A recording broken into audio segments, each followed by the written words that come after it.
The second round of talks between the Pakistan Tehreek-e-Insaf and the military-backed regime began in a National Assembly room in Islamabad on Wednesday. The two sides held the first round of negotiations on December 23rd when the government asked PTI to submit its charter of demands in the next meeting. As reiterated by former Prime Minister Imran Khan during his informal interaction with representatives of the media in Adiala, PTI's demands remain that an independent judicial commission be formed to investigate the Islamabad massacre of November 26 and the May 9th false flag. The second demand is that political prisoners who are being arbitrarily detained be released. Pakistan Tehreek-e-Insaf has given the government a deadline of January 31st, and the campaign to boycott foreign currency remittance is continuing alongside negotiations.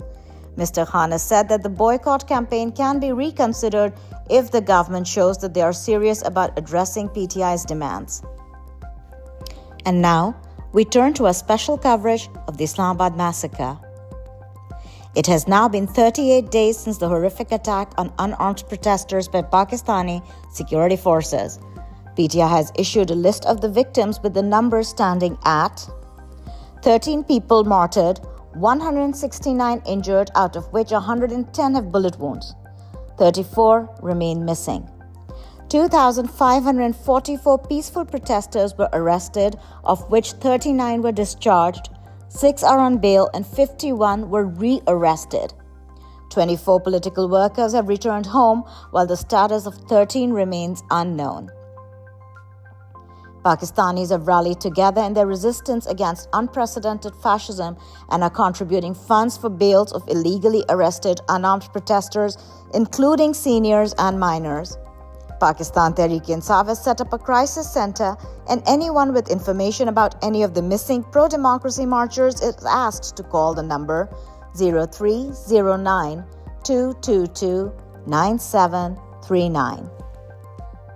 Residents in Parachinar cautiously welcomed the Kurram peace agreement signed in Kohat on January 1st. However, they maintain that the protest sit-in would continue until the accord is implemented and the closed roads in the district are reopened. As a result of the hostilities, Kurram's main town Parachinar was under a de facto blockade, resulting in a critical humanitarian situation with shortages of food and medicine reported. In a series of airstrikes across Gaza by the Israeli occupation forces, at least 40 Palestinians have been reportedly killed since dawn on Friday. These include targeted strikes in supposed safe zones where civilians, including journalists and aid workers, were sheltering.